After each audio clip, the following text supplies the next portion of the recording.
Hello everyone, इस video में मैं आपको अनाइलेशन मूवी, उसकी थ्योरीज और कॉन्सेप्ट को डिटेल में एक्सप्लेन करूंगी। अनाइलेशन एक science fiction cosmic horror movie है जो 2018 में रिलीज हुई थी। इसे डायरेक्ट किया है एलेक्स गार्लैंड ने और IMDb पर इसे 6.8 की रेटिंग्स मिली है। ये मूवी एक अनाइलेशन नाम की नोवेल पर बेस्ड है जिसे लिखा है जेफ वेंडरमीर ने। तो बिना किसी देरी के आइए चलते अपनी मूवी की तरफ। लीना एक बायोलॉजिस्ट है जिसका हस्बैंड केन आर्मी में है और 1 साल बाद किसी सीक्रेट मिशन से वापस आया है, लेकिन वो बदला हुआ है और उसे कुछ याद नहीं होता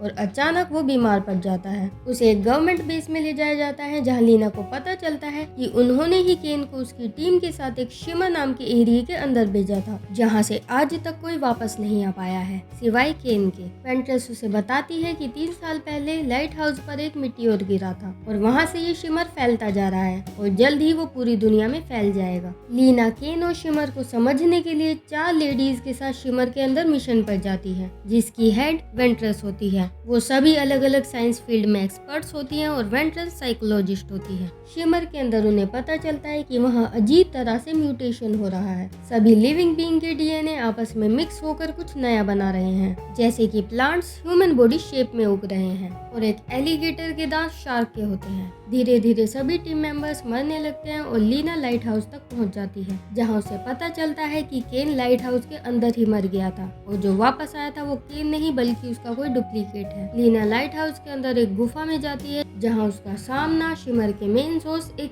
एलियन एंटिटी से होता है। वो एलियन एंटिटी लीना का ब्लड एब्सॉर्ब करके उसका एक डुप्लीकेट बना देती है जो उसकी हरकतों की नकल करती है। लीना इसी बात का फायदा उठाकर उसके हाथ में बॉम्ब रख देती है और बॉम्ब ब्लास्ट होने से पूरा लाइट हाउस जल जाता है।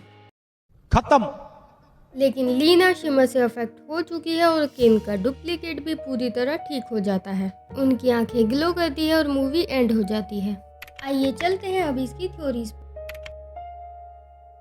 लाइट हाउस पर मेटेओर के साथ एक एलियन एंटिटी भी पृथ्वी पर आती है जिसकी कोई फिजिकल बॉडी नहीं है। मूवी में उसे एक शेपलेस एनर्जी फील्ड के रूप में दिखाया गया है और पूरा शिमर एरिया उसी के इफेक्ट से बना है। वही एंटिटी शिमर को कंट्रोल और एक्सपेंड कर रही है। मूवी के एंड में जब वो लीना का ब्लड एब्सॉर्ब करती है तो वो बेसिकली उसके DNA को रीड और कॉपी करती है और उसका एक डुप्लीकेट बना देती है। बिल्कुल उसी तरह उसने केन का भी डुप्लीकेट बनाया होगा। रियल केन शिमर के इफेक्ट की वजह से अपनी खुद की आइडेंटिटी पर डाउट करने लगता है और सुसाइड कर लेता है। शिमर एलियन एंटिटी के इफेक्ट से बना एक एनर्जी फील्ड होता है। शिमर एक ऐसा एरिया है जहां पर DNA और प्रकृति के सारे नियम बदल जाते हैं। शिमर के अंदर जाने पर पेड़ पौधे, इंसान, जानवर सब बदलने लगते हैं और उनका म्यूटेशन होने लगता है। शिमर एक प्रिज्म की तरह होता है। जैसे प्रिज्म लाइट को रिफ्रैक्ट करके यानी तोड़कर उसके अलग अलग रंग बना देता है, उसी तरह शिमर भी हर चीज को तोड़कर मिक्स कर देता है। शिमर के अंदर सिर्फ DNA ही नहीं बल्कि मेमोरीज, रेडियो सिग्नल्स और ब्रेन सिग्नल्स भी टूट जाते हैं और इसीलिए शिमर के अंदर मेंबर्स कुछ चीजें भूल जाते हैं और रेडियो वेव्स के टूटने या बिखरने से वो शिमर के बाहर किसी से कांटेक्ट नहीं कर पाते।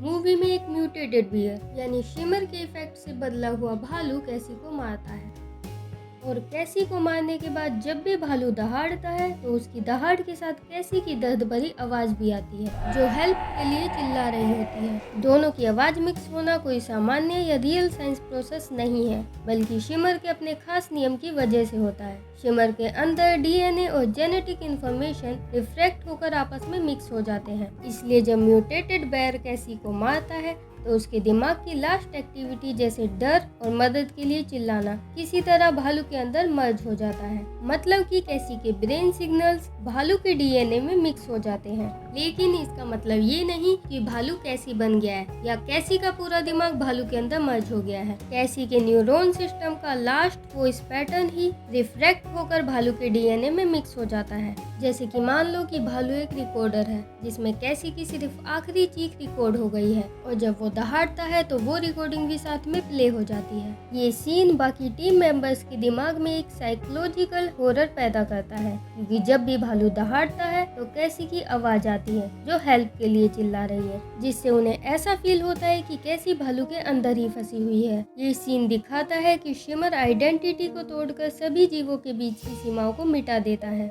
आन्या को भी वही म्यूटेटेड भालू मारता है। शिमर के अंदर जोजी का शरीर और डीएनए धीरे धीरे बदलने लगता है, लेकिन वो डरने या भागने की बजाय उसे एक्सेप्ट करती है। उसके शरीर से पौधे जैसी टहनियाँ और फूल उगने लगते हैं, मतलब कि वो पूरी तरह नेचर के साथ मिल जाती है। मूवी में क्लियर नहीं दिखाया गया है, लेकिन ऐसा हिंट मिलता है कि उसका इंसानी रूप खत्म होकर शिमर के नए बदले हुए इकोसिस्टम का हिस्सा बन गया है, मतलब कि वो एक ह्यूमन शेप प्लांट में बदल जाती है।